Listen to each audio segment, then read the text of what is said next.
آج ہم حضرت زکریا علیہ السلام کی ایک بہت ہی پراثر کہانی سننے جا رہے ہیں۔ یہ ایک ایسی داستان ہے جس میں ایمان بھی ہے، معجزے بھی ہیں اور آخر میں ایک عظیم قربانی بھی۔ تو آئیے اس کہانی میں گہرائی سے اترتے ہیں۔ سوچئے، کچھ لوگ کسی کا پیچھا کر رہے ہیں اور کہہ رہے ہیں یہی اصل جڑ ہے، اگر یہ زندہ رہا تو یہ سلسلہ رکے گا نہیں۔ یہ الفاظ حضرت زکریا علیہ السلام کا پیچھا کرنے والوں کے تھے۔ تو فوراً ذہن میں ایک سنسنی سی دوڑ جاتی ہے اور سوال اٹھتا ہے، آخر ایک نبی کی جان کو ایسا کیا خطرہ تھا؟ تو سوال یہ ہے کہ ایک نبی، اللہ کا پیغمبر، ایک درخت کے اندر کیسے پہنچ گیا؟ اس سوال کا جواب جاننے کے لیے ہمیں وقت میں تھوڑا پیچھے جانا ہوگا اور اس پوری کہانی کو شروع سے سمجھنا ہوگا۔ اس وقت یروشلم کا ماحول کچھ ایسا تھا کہ شہر پر صرف رات کا اندھیرا نہیں تھا، بلکہ ایک روحانی تاریکی بھی چھائی ہوئی تھی۔ رومیوں کی حکومت تھی اور ان کے سائے تلے بنی اسرائیل یعنی حضرت یعقوب کی اولاد اپنے دین کی اصل روح سے بہت دور ہو چکی تھی۔ عبادتیں تو ہوتی تھیں مگر وہ بس رسمی تھیں، دلوں میں وہ بات نہیں رہی تھی۔ اور اسی شہر میں رہتے تھے حضرت زکریا علیہ السلام۔ اللہ کے نبی ہونے کے باوجود وہ ایک عام انسان کی طرح ایک بڑھائی کا کام کر کے اپنے ہاتھ کی کمائی سے گزارا کرتے تھے۔ وہ بنی اسرائیل کی رہنمائی تو کر رہے تھے، لیکن ان کی اپنی زندگی میں ایک بہت بڑی کمی تھی۔ عمر 100 سال کے قریب پہنچ چکی تھی اور ان کی کوئی اولاد نہیں تھی۔ کوئی ایسا نہیں تھا جو ان کے بعد اس مقدس مشن کو آگے بڑھاتا۔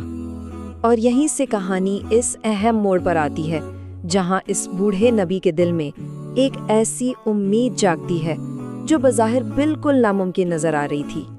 ہوا کچھ یوں کہ حضرت زکریا اپنی زیر کفالت حضرت مریم کے پاس گئے، جو ایک بند کمرے میں عبادت کیا کرتی تھی، اور وہاں جا کر وہ حیران رہ گئے۔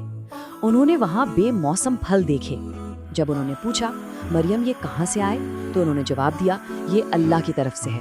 بس یہ معجزہ اپنی آنکھوں سے دیکھ کر حضرت زکریا کا دل یقین سے بھر گیا کہ جو اللہ مریم کو بے موسم پھل دے سکتا ہے، وہ انہیں اس عمر میں اولاد بھی دے سکتا ہے۔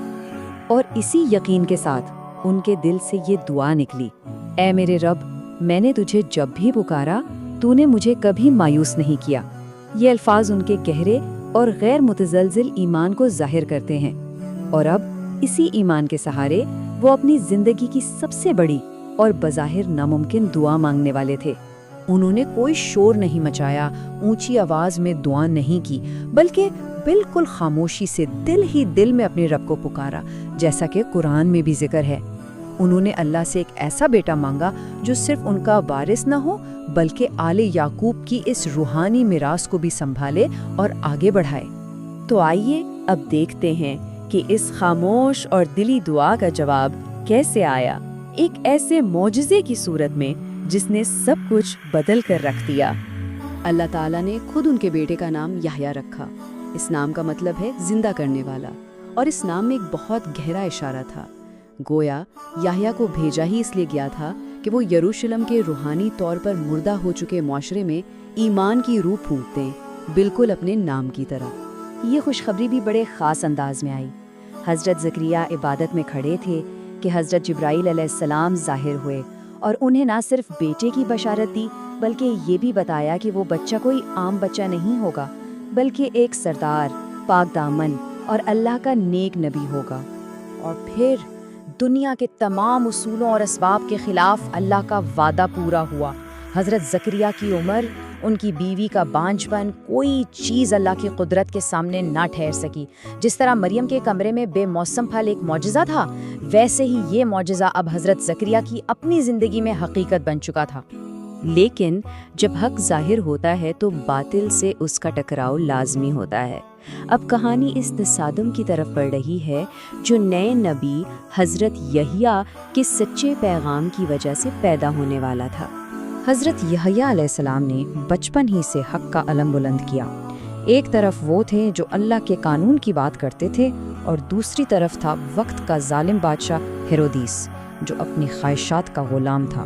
حضرت یحییٰ نے اس کے ظلم اور گناہوں پر کھل کر تنقید کی، جس کی وجہ سے ایک سیدھا ٹکراؤ پیدا ہو گیا۔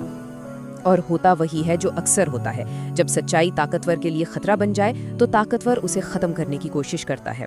حضرت یحییٰ کو بادشاہ کے سامنے سچ بولنے کی قیمت اپنی جان دے کر ادا کرنی پڑی، انہیں شہید کر دیا گیا۔ تو حضرت یحییٰ تو شہید ہو گئے،